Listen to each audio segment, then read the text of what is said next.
Hi there.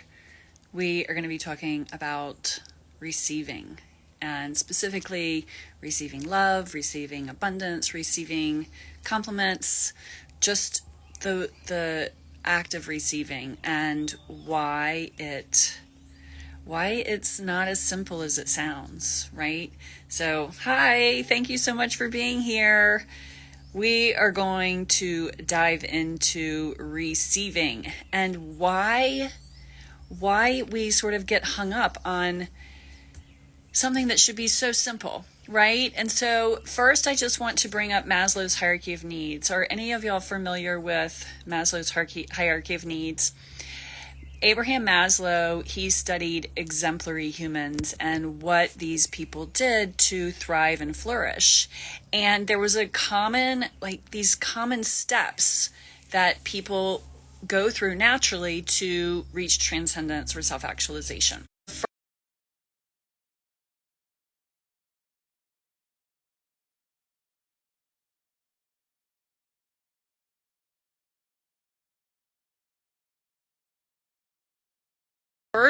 And the next one is love and belonging. And so love and belonging is the neighborhood where receiving lives. And so I want us to think about receiving for a moment in relationship with love. And the most pure love is that between a mother and child.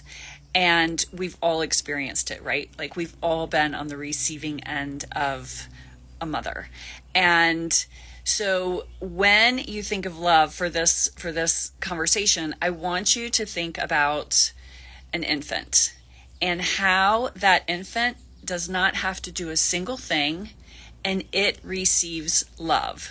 Okay. Like a newborn baby is a hassle. Like a newborn baby is a lot of work. We lose sleep over them, but still there is that unconditional love. So love in its purest form is only about giving, and then the other is the receiver. And so when we think about mother and child, just for this example, love is poured into the child, and all the child has to do is receive. And so in the purest sense of love and unconditional love, it's a one-way experience. There is the giver of love and the receiver of love, and that's it. So how does this get messy? How does this experience of receiving get messy? And it's because at some point in our life, love became transactional. And what do I mean by that? Love wasn't just receiving. It wasn't just the giver giving love and the receiver receiving love. It was based on conditions, right? Like it's like a transaction where, okay, if I behave this way, I will get this in return. It's this story of earning and deserving. And so we just want to bring our awareness to our ability to receive and just get curious about this purity of receiving, okay? And when we received love, was there an earning and deserving element to it? If I show up this way, I will receive love. If I look this way, I will receive love. If I behave this way, I will receive love. So what did I have to do to prove that I was worthy of receiving someone's love? What did I have to do to earn or deserve receiving? Okay, so when we're trying to figure out, like, okay, I'm doing all of the things, like I'm following this and I'm doing this, and I am still not receiving. We want to get curious about what our beliefs are about love, and do we feel that it is unconditional and we can just receive just being who we are, just showing up as we are, or are we caught up in this earning and deserving and needing to prove our worthiness for receiving, needing to like leverage some part of ourself to receive love. So does that make sense? So I really do like when we think about love and receiving, like love is it's a one-way experience. There is only the giver and there is only the receiver. There is no like tit for tat. There's no, you give this to me and I'll give this to you. And I say that because that's the purest experience of love. But we get conditioned to think that love is transactional. I won't love you if you don't do this. I'm going to cut off my expression of love if you behave like this. And of course, those things do happen, right? In relationship or whatever, we fall in and out of love, and maybe there's contempt in there somewhere too. But when we're talking about our ability to receive and doing all of the things that we think we're supposed to do to receive, whether it's love or abundance or enjoyment in our life, we just want to get curious around our beliefs about receiving. And do we have to work hard to receive? Do we have to be beautiful to receive? Do we have to be young to receive? Like, what is it that's holding us back from receiving? And at the root of it is something along the line told us that receiving wasn't just something we get because we're alive, because we're born worthy and amazing, that receiving is attached to earning and deserving. And if there's something in us that believes that receiving is attached to earning or deserving, then that's a place for us to shine the light. That's a place for us to start getting curious, because that's where we're getting hung up. That's where we're getting messed up. Okay? We are meant to receive because we are here. And there are aspects, and I've alluded to it recently, we have these innate like resources, we have these innate superpowers. They aren't really superpowers. That's just who we are.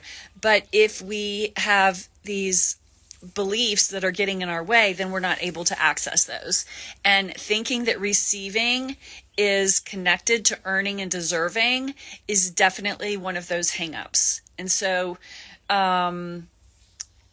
if you're working towards something and you've been working towards it and you just feel like you're not able to break through, get curious about receiving. And one way to do that is looking at your ability to receive compliments. Like if I were to say, oh my gosh, you are radiant. Like what is that sparkle in you that has you just glowing? Can you take a compliment? Like, can someone tell you you're beautiful? Can someone tell you you have a brilliant mind? Like, how do you receive compliments? How do you receive help? If someone offers help, is that uncomfortable?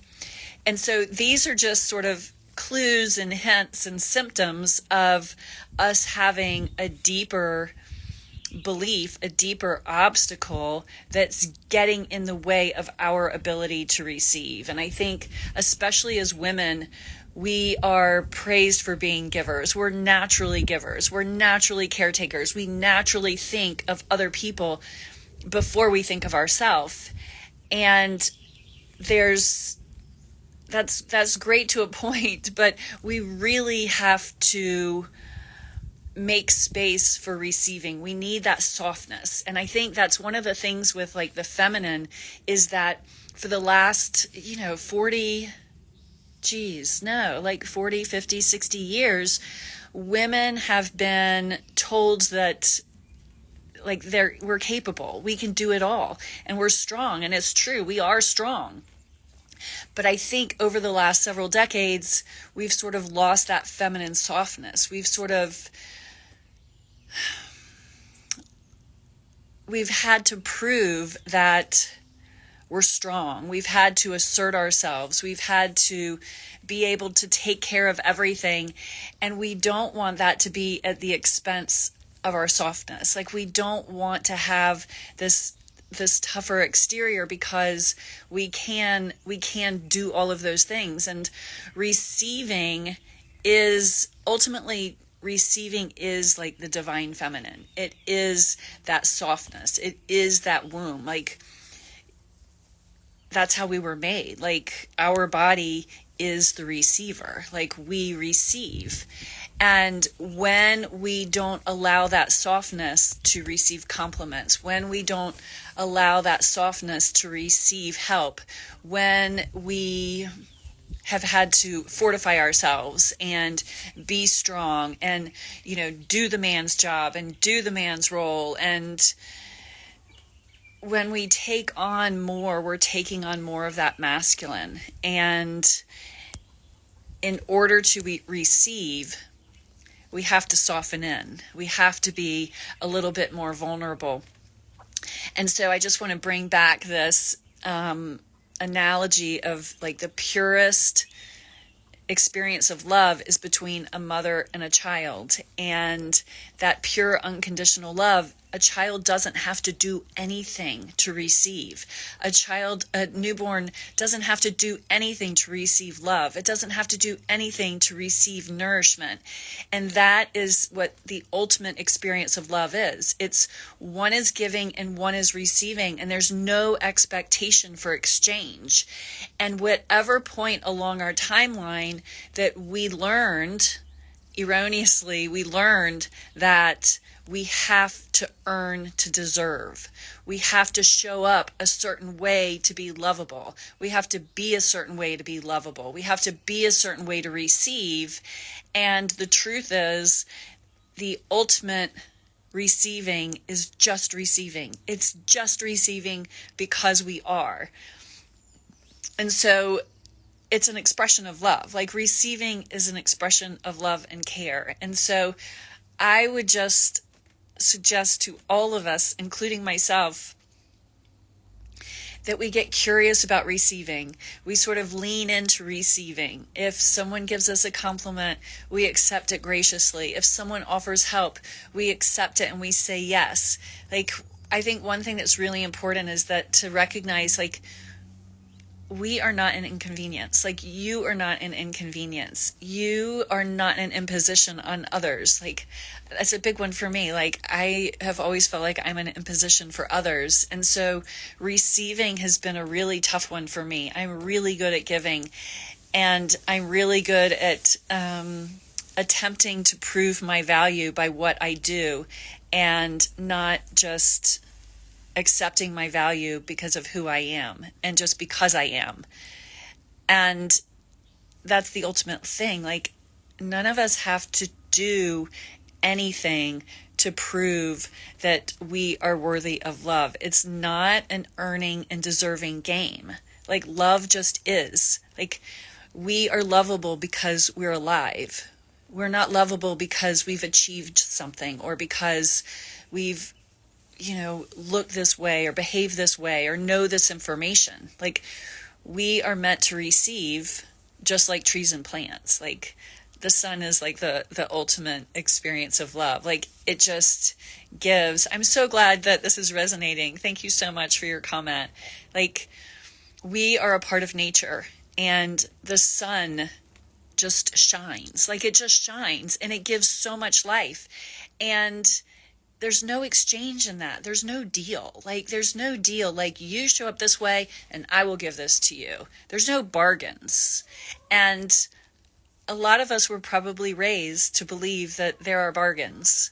When I approve of your behavior, I will give you love. When I don't approve of your behavior, I will ignore you, or I will punish you. And that's okay. Like, that's another whole conversation that we could get into.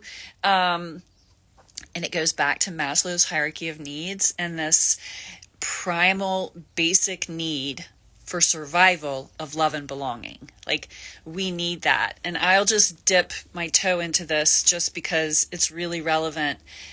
When we want to express ourselves out in the world, but we're terrified to do it, there's a connection there, and it's connected to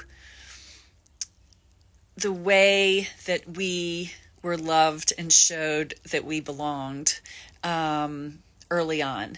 And so if you are like me, you are probably an outlier in your family. Maybe you're a little bit of the black sheep.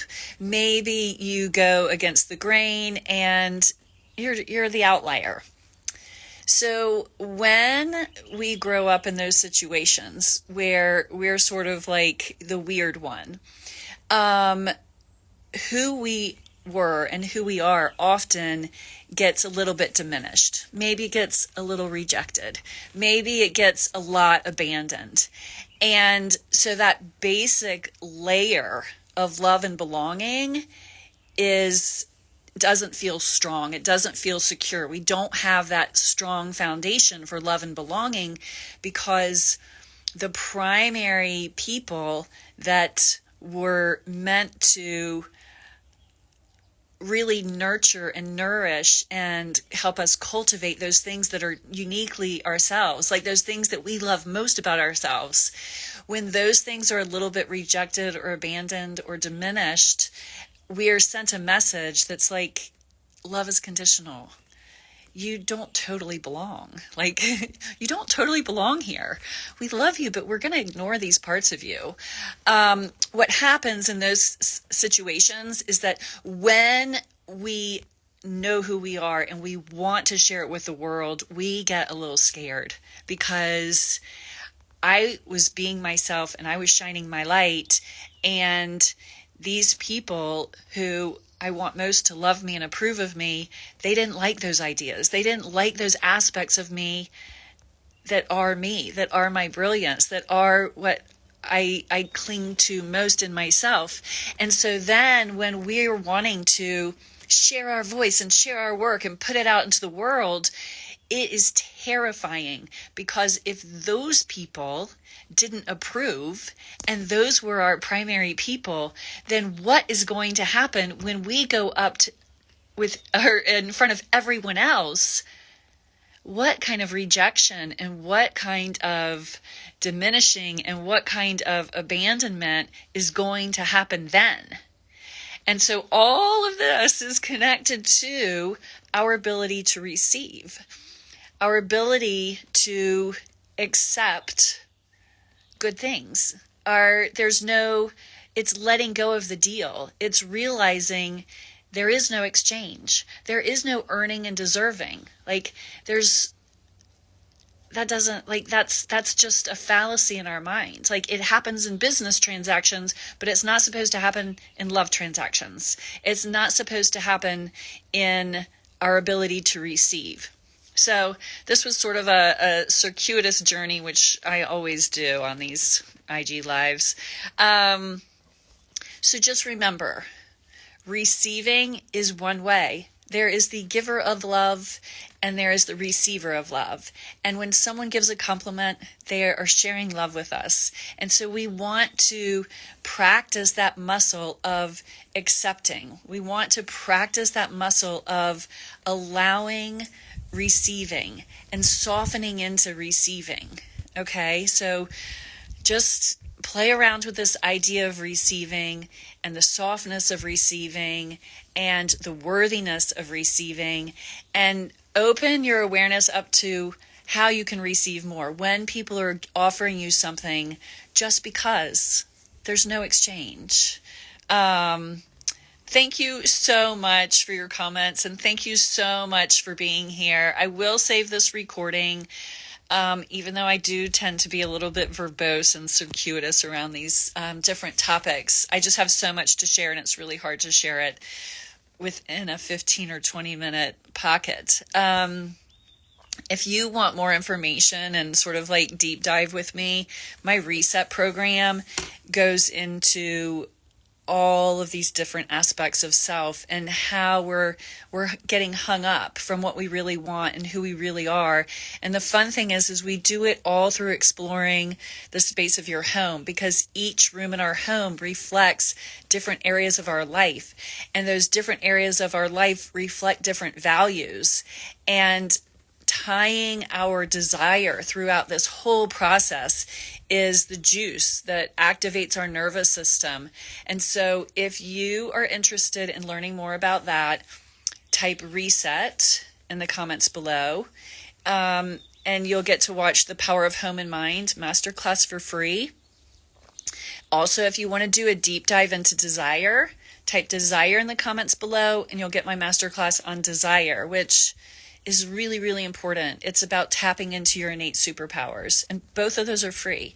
So again, thank you so much for being here, and I'm so grateful for your comments. It means the world to me because sitting here on one side of IG definitely feels like a one-sided experience. So thank you for being here, and thank you for your comments, and I have more to share tomorrow. All right, have a great day. Oh, and when you type reset and desire, do them in 2 separate comments because it'll just pick one if you do them in 2 comments. Okay, so hit reset and type reset in one comment and desire in the other, and you'll get both to your DMs. All right, have a great day. Bye.